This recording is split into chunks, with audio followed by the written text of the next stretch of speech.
सुप्रभात बच्चों, समय है हिंदी कक्षा का और आज हिंदी में हम एक नई कविता सीखने वाले हैं। ये कविता आपकी पुस्तिका में ही दी गई है जिसका नाम है इब्न बतूता। क्या नाम है कविता का? Ibn Battuta. पहले कविता बताने से पहले मैं इसके ऊपर की कुछ लाइंस पढ़ रही हूँ।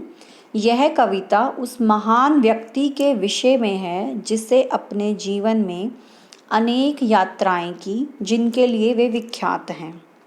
लगभग 30 वर्ष तक उनकी यात्राएं चली। 30 समझते हैं आप लोग? 30 वर्षों तक, 30 ईयर्स तक उन्होंने यात्राएं चलाई अपनी। इब्न बतूता के जूतों के विषय में कवि सर्वेश्वर दयाल सक्सेना ने अनेक कविताएं लिखी हैं।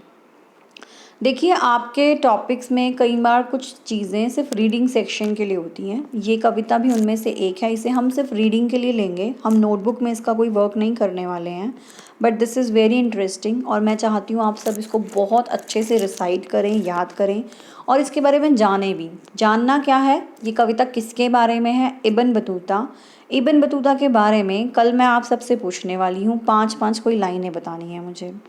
आप मुझे उसकी ऑडियो भी भेज सकते हैं, वीडियो भी भेज सकते हैं, लिख कर फ़ोटो खींच कर भी भेज सकते हैं। मैं बेस्ट वाली डिस्कस भी करने वाली हूँ आप लोगों के साथ। और इस कविता के कवि का नाम है सर्वेश्वर दयाल सक्सेना। कविता लिखने वाले को हम कवि कहते हैं और जब भी हम कोई नई कविता याद करते हैं तो ये बहुत इंपॉर्टेंट है कि हम उसके कवि का नाम ज़रूर पढ़ें। हमें पता होना चाहिए वो कविता किसने लिखी है। तो शुरू करते हैं इस कविता को। होप आप सबको अच्छी लगेगी। मुझे तो नाम ही बड़ा अच्छा सा लग रहा है, इब्न बतूता। उम्मीद है आप सबको भी याद करने में बहुत मज़े आएंगे। और एक्चुअली में इब्न बतूता जो है वो बहुत ही फेमस पर्सन है। I would tell about him tomorrow. पहले आप लोग कलेक्ट करेंगे उनके बारे में इंफॉर्मेशन, ठीक है? चलिए स्टार्ट करते हैं इसकी रिसाइटिंग।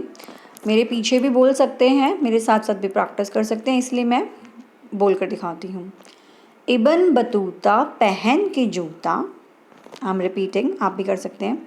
इब्न बतूता पहन के जूता निकल पड़े तूफान में। थोड़ी हवा नाक में घुस गई, थोड़ी घुस गई कान में। I am repeating the first stanza again. Ibn Battuta पहन के जूता निकल पड़े तूफान में। थोड़ी हवा नाक में घुस गई, थोड़ी घुस गई कान में। कभी नाक को कभी कान को मलते इब्न बतूता। इसी बीच में निकल पड़ा उनके पैरों का जूता। कभी नाक को कभी कान को मलते इब्न बतूता। इसी बीच में निकल पड़ा उनके पैरों का जूता। उड़ते उड़ते जूता उनका जा पहुँचा जापान में। इब्न बतूता खड़े रह गए मोची की दुकान में। उड़ते उड़ते जूता उनका जा पहुँचा जापान में। इब्न बतूता खड़े रह गए मोची की दुकान में। है ना अच्छी पोएम? इस पोएम में एक्चुअली में इट्स अ फनी इंसिडेंट कि बहुत तेज़ तूफ़ान चल रहा है। तूफ़ान समझते हैं ना, जब तेज़ तेज़ मिट्टी से भरी हुई हवाएं चलती हैं आसपास, तो बहुत तेज़ तूफ़ान चल रहा है और इब्न बतूता जो है वो अपना जूता पहन के निकले हुए हैं। और अब क्या हुआ, तूफ़ान में जब वो मिट्टी उड़ उड़ के आ रही होती है तो कभी वो उनके नाक में कभी कान में घुस गई। और जब मिट्टी कान नाक आँख कहीं पे घुस जाती है तो बहुत ज़्यादा इरिटेट करती है।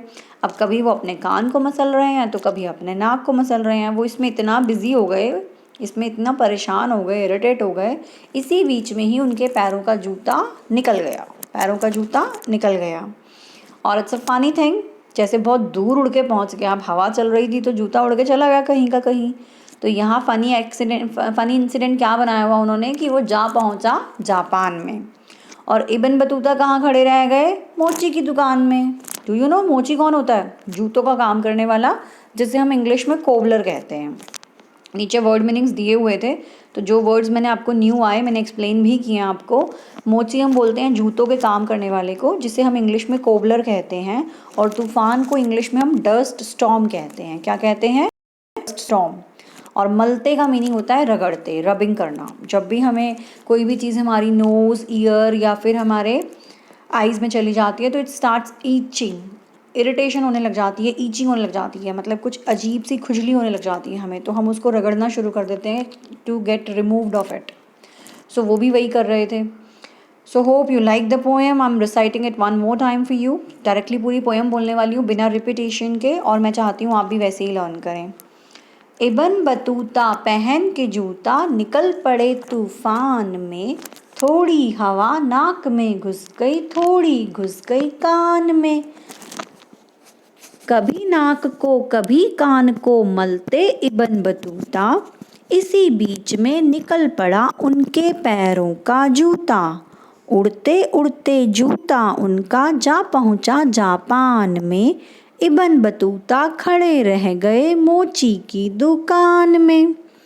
तो डोंट फॉरगेट स्टूडेंट्स, मैंने आपको क्या बताया है, एक तो इसको रिसाइट करना है और एक इबन बतूता के बारे में 5 लाइन्स ढूंढकर मुझे बतानी है। See you in the next video.